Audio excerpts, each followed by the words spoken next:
Welcome to Module 5. We're going to talk briefly about corporate finance, or finance. Potato, potato. So, what is corporate finance? Well, we begin with the fundamental equation. Assets always equal liabilities plus shareholder equity. This is the fundamental principle of corporate finance, and so you need to at least understand that the balance sheet, as it's termed, where these three terms are denoted, on the balance sheet you have your assets, liabilities, and equity. The assets always equal the liability plus equity. And one way that this is maintained is with what's called the double entry method, where every entry on a balance sheet is going to have both a debit and a credit. So you're going to enter each item twice, and they're going to balance, and so the debits equal the credits at the end of the day. This isn't a class specifically on corporate finance, but I think it's important for all corporate attorneys to have at least some basic knowledge, and this slide is meant to provide that. So what are some of the assets? So we said assets equal liabilities plus equity. What are some assets? I have a list here. Assets can include cash, accounts receivable, inventories, prepaid expenses, lands, buildings, machinery, office equipment, intellectual property, and goodwill. And one thing you should know about assets is that they decrease in book value, meaning the amount of value that is represented on the assets part of the ledger, over time through what's called depreciation. And depreciation is scheduled, so it happens in accordance with generally accepted accounting principles. The value of something diminishes at a very particular rate. So you don't, let's say you have some scissors in your inventory, right? You don't evaluate whether or not that particular scissors got rusty while it was in the inventory and depreciates value based on that schedule, and it's more objective than that, so you follow generally accepted accounting principles.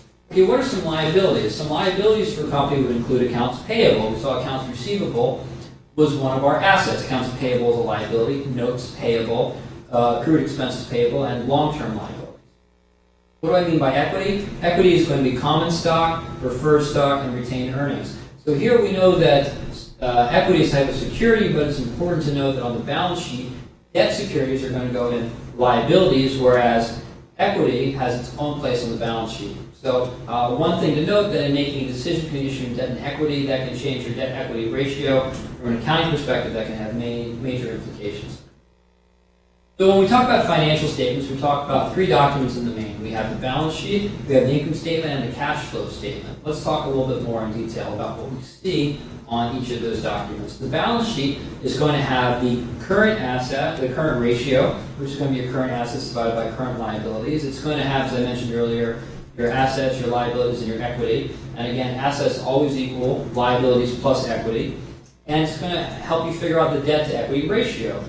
So the debt-to-equity ratio is going to be the long-term debt divided by the equity. And here, it might be hard to get a loan if the debt-to-equity ratio is too high. Companies that have a debt-to-equity ratio too high are called over-leveraged. Let's look at the income statement. What do we find there? Well, from the income statement, we can determine the profit margin, which is going to be net sales minus operating expenses divided by net sales. And we'll also be able to learn from that the EBITDA. EBITDA is one way of measuring companies against each other. The way that we measure them against each other is we take out some of the features which can confound that analysis. So EBITDA stands for earnings before taxes, interest taxes, earnings before interest, taxes, depreciation, and amortization. So by taking out interest, depreciation, taxation, and amortization, we level the playing field and we're able to compare companies based on what is their EBITDA. An important concept for attorneys to understand is that there is a time value to money. You can earn interest on money that you have now. And so money that you have now is worth more than money in the future. If you have the money now, you can at least put it in the bank and earn the interest rate at the risk-free rate. When we think about the risk-free rate, we typically measure this against U.S. Treasury bonds.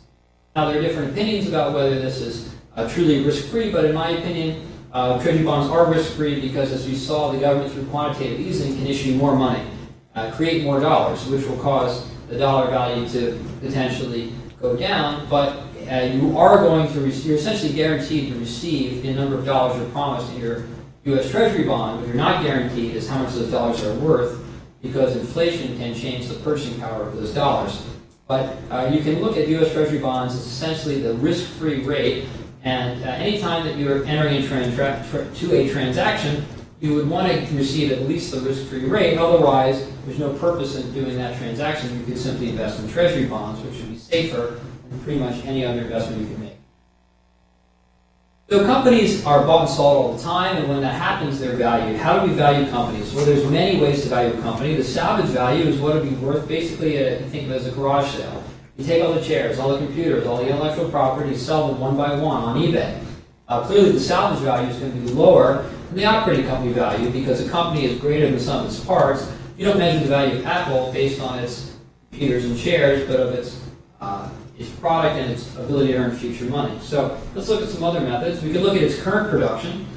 And if you look at the current production, you see what it's worth today. But as we know, corporations don't just make money today, they are expected to make money in the future. So we could look at future production.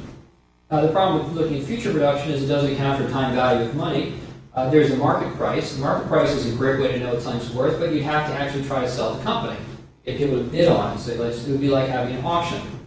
If you had an auction for a company, you could see what it was worth, what its price was, and see what people were going to pay for it. You can also look at its book value. So we understood earlier that equity is comprised of, the balance sheet is going to have the assets on it. And so the assets are going to have what the company holds. We learned about what are some of those assets. And those assets have a book value, what they were paid minus any depreciation. The problem with book value, as we learned, is that depreciation is not necessarily an accurate representation of what something's really worth. So book value and real market value can be distinct. We can also look at comparables where we look at the difference between the value of this company and its peers. So if you're shopping for a house, you might say, well, the house next door sold for X, and the house 3 doors down sold for Y, and this house is larger or smaller, and so by comparing it to comparables or comps, I think the value should be Z. You can look at companies a similar way. You say, well, companies that were similar had a similar amount of product or revenue, sold for a similar amount. So that's one way to value a company. Now, a better way than future production is looking at the time value of money of the net income over time. So you can look at the future flow of income streams and then use calculations to determine what the time value of money should reflect the present value of those income streams. That has to account for a certain amount of risk because companies, unlike U.S. Treasury bonds, are a risky investment. They're not risk-free, and so there should be some amount of risk premium to determine if the company is worth it based on it having some amount of risk. So that gets us to discounted cash flows. And discounted cash flows are widely regarded as the best way to value a company because you look at what's going to bring in over time and you discount for time value of money and the risk of it not happening.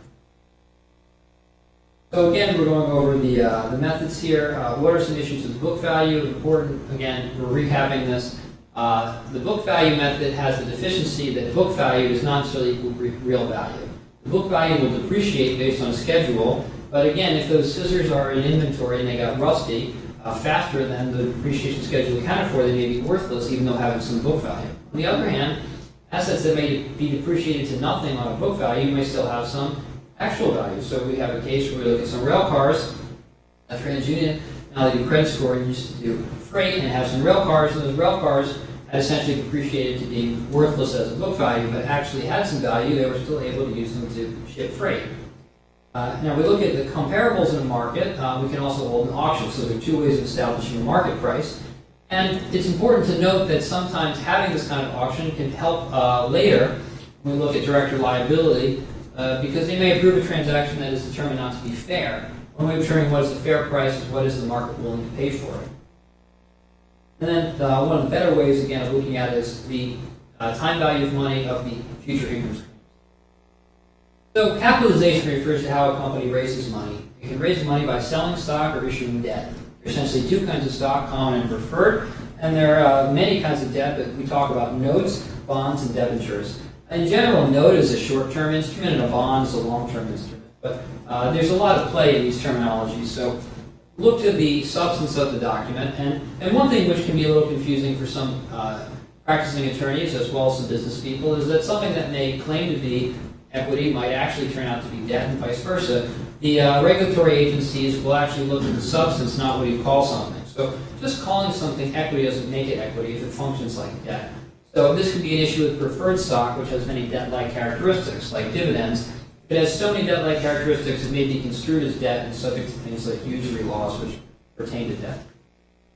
So let's look at a quick table here and compare the difference between debt and equity. So I have this on the bottom of your screens here. And I don't need to go through it all, but in general, we see that equity is a longer-term relationship than debt. Debt is going to have a limited time, and you're going to pay interest over a period of time, and then at some point the principal is due, whereas equity is sort of a permanent relationship, a marriage, if you will, a longer-term commitment. And the return for equity is going to be profits, whereas debt has a guaranteed return, which is going to be the interest rate and the principal.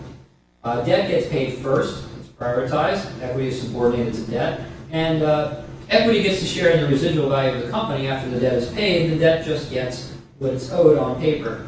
Debt generally has no control, whereas shareholders usually get a vote. So equity comes with some control rights, and securities can either be unsecured or collateralized, meaning there can be some property which backs up the debt. So if the debtor doesn't get paid, it could take that property. That doesn't pertain to stock. Stock is not going to be collateralized. Now the relationship is different because a debtor-creditor is in a lender relationship, whereas the equity holder is an owner. And so an equity holder gets fiduciary duties that are imputed by law, whereas the debt holder as a lender only has the duties that are obtained in the debt agreement. Debt is less risky because it gets paid first, and it gets paid a guaranteed amount. Equity gets paid last, common gets paid last, preferred gets paid in the middle, and in addition to being paid later, it also gets paid an uncertain amount, depending on how much value is left over after the transaction. One important thing to note, and one of the reasons why having a high debt-equity ratio is troublesome for many investors, is that debt can cause you to go bankrupt. So if you're unable to pay your debt, service your debt, you may default, you may get hauled into bankruptcy court, you may be forced to liquidate the company. It's not a risk with stock. If you fail to pay your preferred stock dividends, as opposed to failing to pay your interest on your debt, you don't go into default. You don't go to bankruptcy court because you failed to pay your preferred dividends. All right, let's look at a couple other features here. So we have something called options. What is an option? Well, an option is the opportunity, not the requirement. The future would be a requirement to purchase or sell something in the future. A put option is the right to force someone else to buy it, or a right to sell something, and a call option is the right to buy something, or someone to sell it to you. The difference, again, between a put and a call is a put option is the right to sell something, to force someone to buy something, and a call option is the right to buy something, to force someone to sell something to you. And what price do you sell or buy it at? You sell or buy it at the strike price. The strike price or the exercise price is the pre-agreed amount, and you have until the maturity date to actually exercise that right. And when you do exercise that, when you do either buy or sell the put or call, that is called an exercise. So that's it for Module 5. Hopefully that gave you a basic introduction to some of the core concepts in corporate finance.